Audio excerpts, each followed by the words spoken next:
but there is not much really in the provinces. Not to stand on, actually. But this one, if I send you to a war front, the enemy is the COVID, the microbes, parang maawa ako. Please do not misunderstand me. I am making it clear now. I do not want you to go there and come back in a coffin. That's my only argument, if you may, because you are Filipinos at mahal ko ang mga buhay ng kababayan ko. The COVID is here to stay. The vaccine prevents the entry of the microbes into the body because they are attacked by the vaccines that were given by us. It's the same germ, a weakened one, but our body is now attuned. Alam na niya na kalaban ito. Ang problema kasi nitong COVID na ito, pagpasok sa katawan, hindi alam ng antibodies. So it was really a very virulent one na overtaken yung ating defenses. Now, itong vaccine, pag nabigyan ka bakuna tayong lahat, kaya maliit pa, hindi na sila makapasok because once they attempt to infect you, ang antibodies, makilala na niya na kalaban ito. So, yun, that's the vaccine. So, now, that is how dangerous it is for itong ating mga health workers. Then again, we go back to that we cannot be forever like this. I have to, you'll just have to pound on your goddamn brain. Maghanap tayo ng paraan ko paano talaga to. Whether we transport people or workers in buses provided by companies, sanitized, and wearing masks, importante po, whether or not there is really a medication or a medicine for COVID, it is still here. Trying to, naghihintay lang yan kung sinong masakyan yan. So, importante talaga, wear masks. Ang batas is really to enforce it. Now, you have the police, but there is not much really in the provinces. So, it's going to be, whether they like it or not, the armed forces must come in to help enforce a measure that is intended to protect the people and prevent the spread of COVID any further. Now, sa Zamboanga, Cagayan, ngayon lang pumutok. That's a problem because before, narinig ko na, I do not want to quarrel with the mayors, but they took the warnings nonchalant. Now, one contamination to the other, ngayon pumutok na. So, that's a problem. Now, you see, you've heard that there are still thousands to worry about of returning Filipinos to our country. Now, itong isa is whether we can stop them from going out. Na i-reverse mo yan. The problem now is itong mga Pilipinong pabalik, hindi tinatanggap ng local governments. Now, it will boil down to the power of the President to promulgate rules and regulations to protect public health, which is actually an exercise of the police power of the state, as against the Bill of Rights. Because some workers coming from the outside are not welcome. Simply, they are not being accepted by the local governments. So mahirap ito. This is a constitutional issue. I'd like to address myself to the local executives. It is your duty to help and protect your constituents. I have no quarrel. Now you want the contagion, stop right there at the doorstep. Huwag ka na lang pumasok dito because it contaminates the whole of the family in the house. But you know, Filipinos are citizens of this country. And whether we like it or not, they have this constitutional right to travel and to travel abroad and to come home after working there. This cannot just be just by wave of the hand. So we'll have to study this. We'll have to spend again. We will have to gather them in a place. Or yung mga hindi nagamit, doon na muna sila, and then we can make provisions for the food and everything. Rather than just leave them there stranded. If they have the money in their pockets, I'm sure that was intended as a saving for the family. At mauubos yung pera na yan. At they would go home with their pockets empty. We do not want that to happen. So I would like to assure mga kababayan ko, gusto kong maghanap ako ng paraan na tulungan kayo. Yung mga kababayan ninyo, mga kapatid, na mother, father, sister, brother, stranded here, kung clear na, if they are really cleared by the medical authorities, that is binding, especially if it is, well, it has to be the certification of the Department of Health. If the Department of Health, your department, Secretary Doge, would certify that she has undergone the test not only against the presence of antibodies, but the virus itself, that she is virus-free, then we have to make arrangement that they can go home. Maghanap tayo ng paraan. We'll just, ihatid talaga natin ito sila doon kasi we have a stalemate here. What do we do with people waiting tapos okay naman sila? So, you have to go into a testing, each and every one of them, and find out if they are fit to return, and that she or he is not a threat to the community.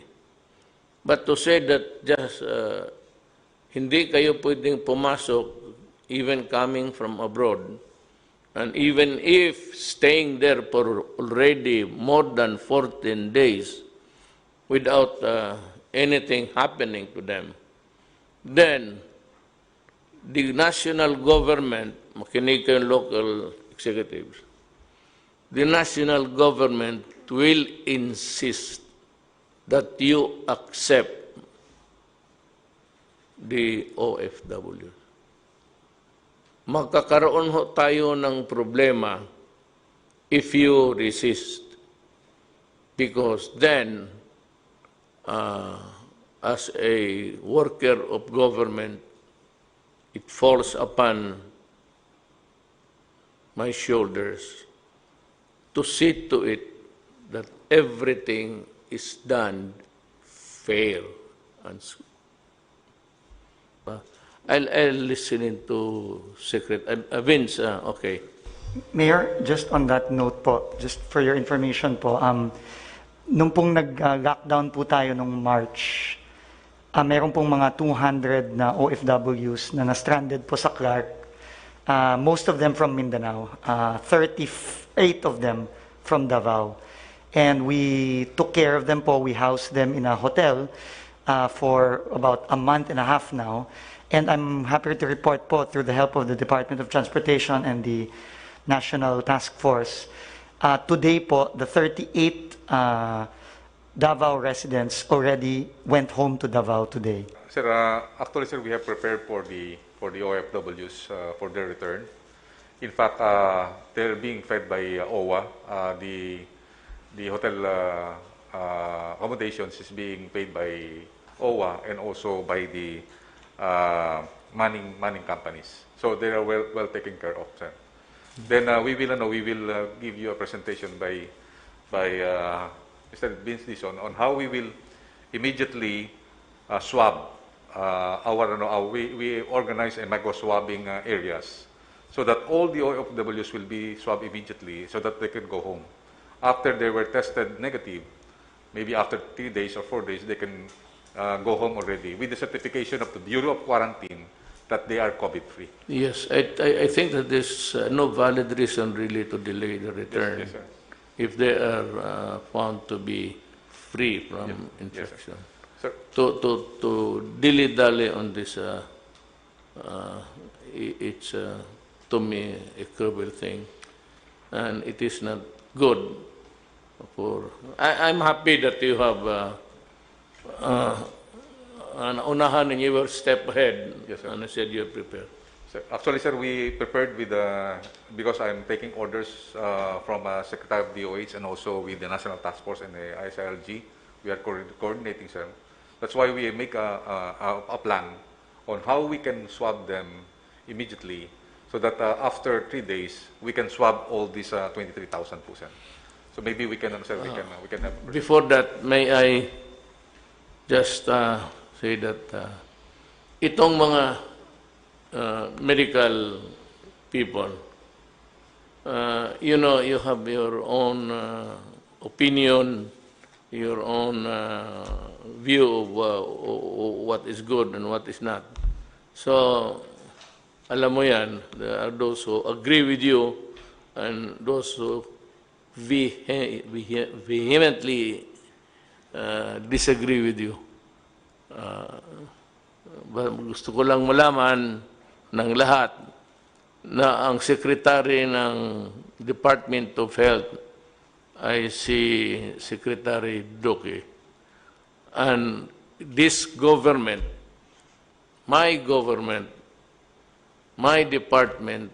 will be guided by what Secretary Duque would tell us to do. I may listen to the conflicting claims, but in the end, it is the Secretary of Health who decides your word is the lawyer, because we are not, and I'm sure that you'll be helping. But before that, as of today, there is 9,485 cases yung positive ito. What is very significant is the recovery rate of the persons who are hospitalized or had this infection. It's 1,315, and that is a good number if you compare it to the deaths, 623. Now, come to think of it really, mababa ang ano natin. They said that itong koronang putres na to has a hard time surviving in a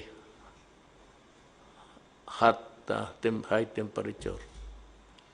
So pagka ganon, maybe that explains the reason why na hindi naman masyado marami.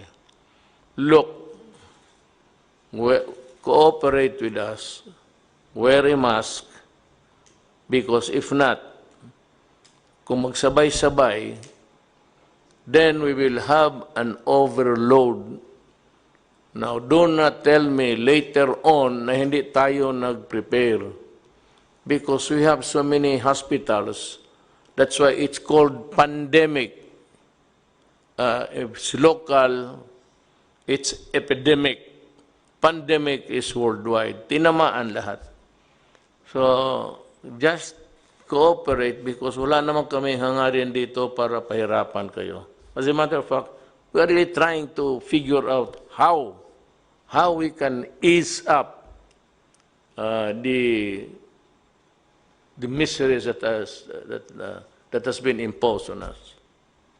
I just wanted to start po, with the permission of Secretary Duque and Secretary Galvez, with a quote from the WHO, no? And I think it's very important for us to understand how important testing is in this battle against COVID-19. And I just want to read the highlighted part. You cannot fight a fire blindfolded. And we cannot stop this pandemic if we don't know who is infected. There is a simple message for all countries, and that message from the WHO is to test. Sabi nga po ni General Galvez, kumbaga sa gera po, kailangan i-unmask natin yung kalaban. No? Kasi kung hindi natin ititest, hindi po natin alam kung sino po ang nahawaan na nitong kalaban na ito. Ang kalaban po ay yung disease, hindi po yung taong may sakit. Ang kalaban po ay yung sakit itself. But to unmask that, we have to test. So, it also, I think, is very important, especially from a communications point of view, Mayor, that we need to ramp up testing to save lives. And alam niyo naman po, yung mga kababayan natin, marami sa kanila, higit na nakararami sa kanila, ganito po silang mamuhay, no? Dikit-dikit sa bahay, wala naman pong ability to self-isolate. So, kailangan po talaga i-test natin ang mga kababayan natin para po mahiwalay natin ang mga may sakit dun sa hindi may sakit. At protektahan po natin yung further spread ng COVID-19. And as you said earlier, Mr. President po, hirap na po mga kababayan natin, hirap na po ang ekonomiya. Kaya the only way, and this is just drawing from the global examples, sa New Zealand po, nakawala po sila sa lockdown simply because they moved swiftly, they tested widely, and they relied heavily on good science. And I think we are guided by Secretary Duque and his team on the science part. What the challenge now is really how do we ramp up our testing to the levels in which we can be comfortable enough to start easing the restrictions, because we know that if we have the testing capacity, mabilis po tayong makakatest, mabilis po nating ma-identify kung sino ang may sakit, at dahil dun po, mabilis natin silang ma-isolate at mapipigilan ng pag-surge ng infection sa community. So, the first critical issue po with respect to testing is the laboratory testing. Ito po yung sinasabi po kanina ni Secretary Duque na matagal na talaga niyang tinutulak na mag-ramp up po tayo ng lab testing, yung pong tinatawag na RT-PCR. This is really the most effective way of testing for COVID-19. So, just to give us an idea, in February of 2020, we had 3 laboratories. Now, we have 20 laboratories. Luzon, Visayas, Mindanao na po yan. Our goal Mayor, is to build 58 more, or to accredit and operate 58 more laboratories para po by May 30, in less than a month from now, we will have 78 laboratories all over the country, strategically located in areas that can really address the future surges in the communities all over the country. Right now po, there are about 58 already in the advanced stages of accreditation. And that is really what we need to do po. We need to speed up, and Secretary Duque emphasized this po, we need to speed up the accreditation of these labs in order for them to begin operation within the month of May. As an example po, no, this is really not meant to either pat our backs or also at the same time belittle us. But if we look at Vietnam, Mr. President, Mayor po, no, Vietnam po, in January of 2020, had 3 labs. Tatlo po ang laboratories nila. Ngayon po, they now have 112 laboratories.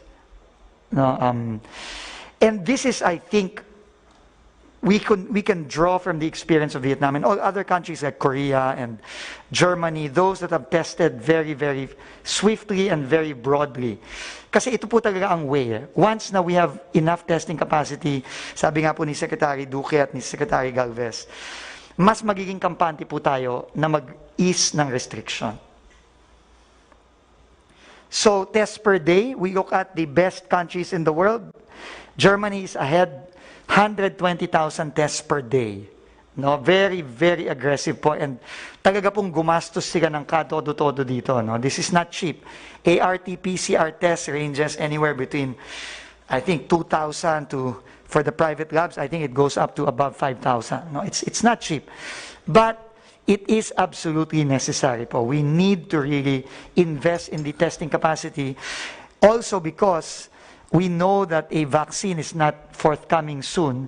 After detecting, testing, and tracing, we need po to isolate. Kaya po nung kaka-appoint lang po ni Secretary Galvez, as Chief Implementer, tinawagan po niya si Secretary Villar and myself para po bilisan ang pagtatayo ng mga mega quarantine facilities. At kailangan na rin po nating i-fast track ang construction ng mga ito sa iba't ibang lugar sa Pilipinas. Nung pong Saturday, nasa Zamboanga po kami ni Secretary Galvez, and tutulungan na po natin si Mayor Ben Climaco na magtayo ng quarantine facilities nila dahil nga po may upsurge in cases sa Zamboanga. So we have to isolate them. Then we have to treat them. No? Yung isolation po and treatment, they go hand in hand because we want to make sure that our hospitals do not get too congested. Under the efforts po of the DOH and the IATF, nagtayo po tayo ng mga mega swabbing centers. Dahil po hindi lang lab, Mayor, ang ating challenge, no? Kasi po, kahit na po tayo may lab, kung wala naman pong specimen na itetest yung lab, hindi po natin matetest ang ating mga kababayan. So ngayon po, may napakalaking effort initiated by the Executive Secretary na kumuha po ng mga volunteers from all government agencies to come out and help in the swabbing and encoding and barcoding of our mega swabbing centers. We are building 4 today. We started po last week, and they will all be completed this week. Secretary Galvez. Yes, sir. For now, sir, we will prioritize the 25,000 OFWs. As per your instruction, we will make sure that they will go home immediately. Sir, I would like to report on my compliance to you pertaining going to the field. So when we heard that Zamboanga is already there is a spike of cases, we talked with the mayor, and as immediate actions that you have give the instruction, we visited the 3 laboratories there in Zamboanga, and we brought 1,100 kits po, sir. Yun po ang instruction sa akin na pagka may nangangailangan, kailangan po ibigay po kaagad. So kahapon po, nagpadala ulit tayo ng another C295, yung more or less na 46 boxes ng RITM para ma-operationalize yung Department of Agriculture Laboratory, na doon po nilagay yung laboratory po ng ating mahal na Secretary Duque. Baka maging operational po, na po yun within the month. So tatlong laboratory po ang itatayo po natin sa Zamboanga City to also cater yung Zamboanga Peninsula, Basilan, Sulu, and Tawi-Tawi.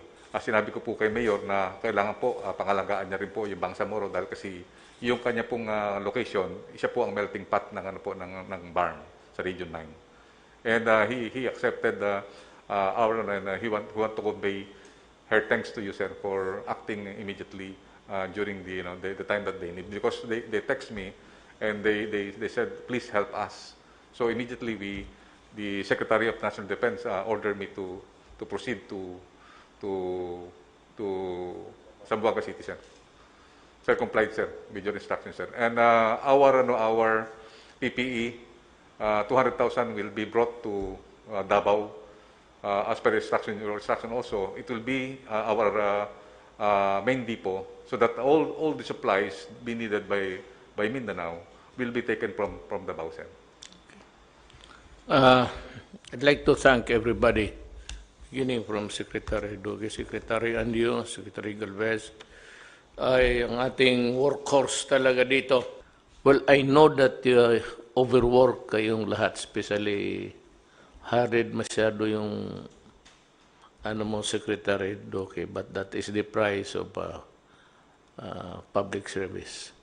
You are crucified, you are lahat na criticized severely, but in the end, when you retire or even for the day, you sleep, and if you think that what you did for the country, medyo kumpante ka na. So this I would like to address myself also to General Anyo. The responsibility of controlling COVID is not a national responsibility only. A part of government, kaya nga dito, I operate as president, then since I cannot run my own errands, mataming trabaho, so meron akong Secretary of Health, because I cannot be the Secretary of Health, Defense, lahat na. So I cannot, as the saying goes, I cannot run my own errands. I function through the cabinet, and down the line, ang local government falls under the DILG headed by Secretary Anyo. Kailangan tumulong kayo. Even in the matter of the swabbing thing, if you can provide a place for the health guys to operate comfortably and immediately, do it. Para sa inyo yon. Trabaho ninyo yan eh. Hindi lang yan trabaho ng local government. Just don't tell us to buha problema yan, tapos sabihin ninyo mag-close kayo dyan. Well, I see the validity of that move. But then again, you have to, come to terms with the Constitution. I heard also, I'm sure, sa city of Iloilo, hindi ninyo tinanggap yung mga OFW. Sir, Mayor, nakikiusap ako sa inyo na sundin lang ninyo yung guidelines. I will operate through the DILG. Kasi it's either sumunod kayo or I will impose it on you. Sumunod kayo sa magandang paraan o pipilitin ko na sumunod kayo, which is actually I do not want to embarrass people. I have full faith and confidence. Sa Iloilo siguro, I think by this time it has been resolved. Importante lang that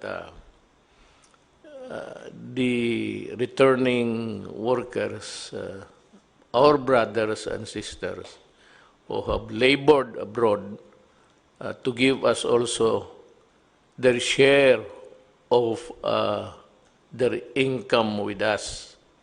Kaya yung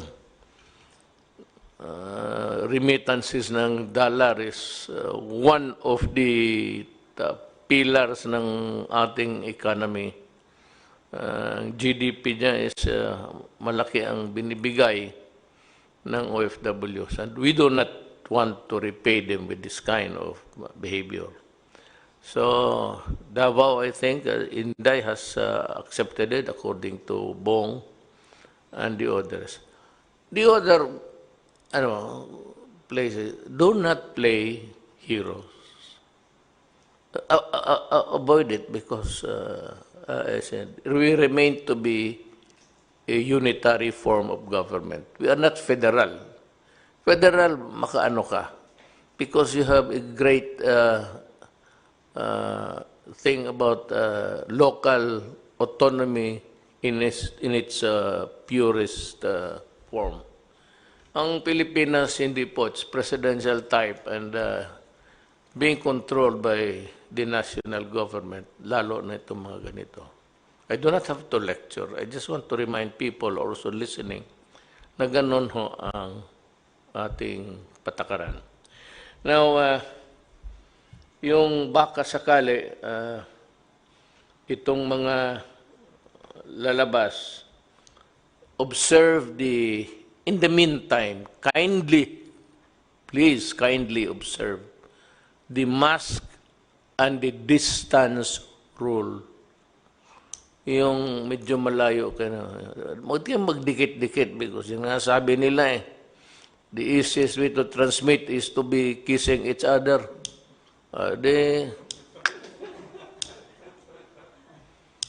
And that's the worst kind of transmission. If you want to transmit your love, go ahead. But not all people are your lovers. So you better keep the distance. At itong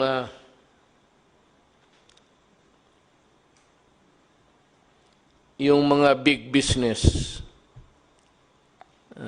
let me tell you something. Meron tayong mga problema noon, which was really part of governance, and which I hope you'd understand that it was really part of my sworn duty as an employee of the government who heads the executive department. Words were mainly mine, but if you just can't forget it for the moment, I'd like to thank you from the bottom of my heart for helping us, provide the necessities of the moment. We can, I can promise you that I'll be nice, and if you want to see me, we can talk. And naubos na ho yung pagkasuplado ko kasi dahil sa the COVID humbled me. That with the kind of response that you gave, showed to the public, it's a humbling experience also for me. That, baka kailangan mo rin sila balang araw. So maybe there will be a lot of legal issues, but we can talk. I'm ready to talk, and I'd be reasonable. Yung mga masakit kong salita to the Ayalas and to si Pangilinan, I apologize for the hurting words. If you can find in your heart to forgive me, because if you do not, then I will ask, and if you do not want to forgive me, I will undercut you. I'll go direct to God.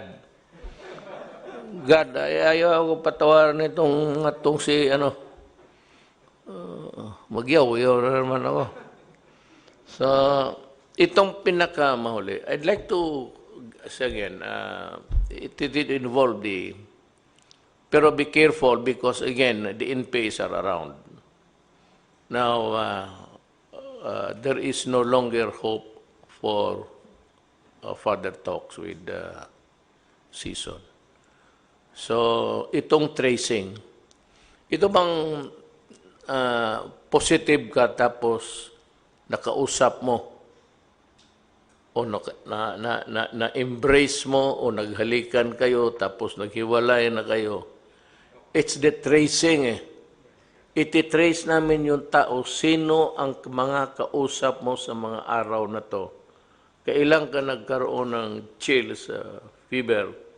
So from that time, you reckon that you had already, you have been infected already, and so we begin to trace the people whom you have contact with, talk with, because easily the virus, especially if it's baski mag-usap lang, delikado ang hangin. So, itong tracing would, ito, trabaho talaga ito ng mga barangay. And the police. But gusto kong anuhan ang police, kaya lang, times are not really normal. Talagang papatayin kayo ng NPA. Pag makita kayo because they want your firearms. Alam mo, mainit masyado yung M16 pati M14. I know that. They're itching to get it from you. That is why be careful. Kayong mga sundalo ko, pati mga pulis, ngayon na, huwag kayong magkumpiyansa. Do not be too confident about it. Pati yung istasyon na nire-raid. They will kill you. And I'm telling you, kill them also. Kaya lang, hindi ko kayo mautosan mag-tracing. Sana madali, may sakyan. Kaya lang delikado. So, dito na ako sa local government sa mga mayors. Secretary and you would provide the guidelines of how you can help us. We are not asking you. We are requesting you to help us. Kasi hindi talaga kaya ng national government lang. Without the local executives patay, we will crumble. So, your toil is as good as mine. Nasabay-sabay tayo. And meron dito na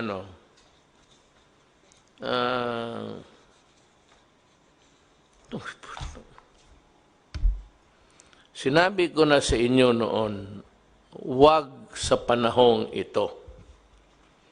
Merong mga, wala akong basta local government employees. Lahat naman tayo workers Diretsuhin natin, local government workers. I do not want to mention titles here. Meron, sinabi ko na sa inyo, huwag ninyo, do not, lang kay, good boy ako nga na, hindi ako magmura. Sinabi ko na sa inyo na kung may gawin kayo, huwag sa panahong ito. Alam ko noon pa, sinabi ko na sa kanila na ako nagre-resist na ipadala ko sa, alam nila, kasi pagdating dyan sa local government units, the mayor, si Bing, o Beng ba yan? Si Beng, pati sila Inday, talagang nagtatrabaho. Pero yung mga minsan, down the line, downstream, wala naman kang kasing, walang tao na sa karami, thousands ito, we requested the local government units. Ang mga mayors naman, kindly look into the people that you have commissioned to do the distribution sa pera. Kagaya nitong Barangay Kagawad Danilo Flores ng Agustin Hagonoy, Bulacan. Ang putang ina mo, nakuha ka pa ng television na may doon, Grab, it's not Grab, it's actually nakuha ka, na hinihingi mo. Mahirap na nga, ikaw may trabaho ka na, kagawad ka, ang putang ina, kukunin mo pa yung pera ng mahirap. I would like to presume that you were elected because your constituents find you to be a man of integrity, honesty, and that you can perform. So, wala akong dyan. Kaya tingnan niyo itong mga empleyado na ito. Pati itong 4-piece. Sabi ko na nga this is a directive. This is a direct order to everybody. Pag mag-distribute kayo ng pera, huwag ninyong ibigay sa mga putang inang yung mga asawang na ibigay ninyo sa babae, to the wife. Huwag ninyong ibigay dyan sa mga lalaki, mga wala na nga ginagawa, walang trabaho, walang binibigay sa pamilya, at mayroon pang dadating na pera, sinusugal naman ninyo iniipot. Kung ako ang mayor, maabutan mo. Drinking ang gambling sa tulong ng tao.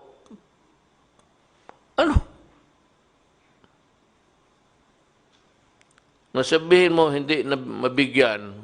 That is also unfair. You know why? Yung karamihan itong mga gagong to, hindi naman naniniwala they don't really care about the family. So, kung sabihin mo na hindi mo nabigyan, paano yung mga bata pati anak? So, I'm sure Secretary Anyo can provide a mechanism of how to do it. Either we give you the supplies, the amount that you are going to receive. We can always give you the equal value of what you should be receiving. Pagkain na lang. Kasi yung ibigay mo, baka itong mga wala ng trabaho, ibigay mo naman sa asawa yung pera, maglasing doon sa labas, tapos pagbalik, inutil na nga ang putang ina niya, magbubugin pa ang asawa. Wala namang ibang mabugbog. Bakit hindi ka magbugbog ng... Hanap ka ng pulis dyan, no? Batukan mo ang ulo para makita mo. Itong mga to, marami yan. They are plenty. Kaya mga Pilipino, pag malasing, wala nang binibigay sa pamilya, nang bugbog pa ng pamilya, bata pati. Mga kababayan ko, I hope that I have enlightened you about what we are doing. Lahat ito, itong lahat discussion ito, COVID, tapos to protect and save the Filipino. That is all there is to it. Maraming salamat po. Inatasan po ako ng ating Pangulo na inanunsyo na sa kagustuhan po ng ating Pangulo na matigil yung pangungurakot pagdating po sa SAP at iba pang ayuda ng gobyerno na ginawa po ni Kagawad Danilo Flores ng Hagonoy, Bulacan, siya po ay magbibigay ng pabuya ng 30,000 pesos sa lahat po na magre-report ng mga local officials na kumakana o kinukurakot ang mga ayuda para po sa mga mahihirap. Tumawag lang po kayo sa 8888. Siyempre po, kung gusto nyo ng ayuda, mag-iiwan kayo ng pangalan at telephone number. At pag napatunayan po yung inyong reklamo sa korupsyon laban sa mga lokal na opisyales na kinukurakot yung mga ayuda na pinamimigay ng gobyerno, 30,000 pesos po ang pabuya na ibibigay ng ating presidente sa inyo. Alinsunod po ito sa zero tolerance na ating presidente laban sa korupsyon.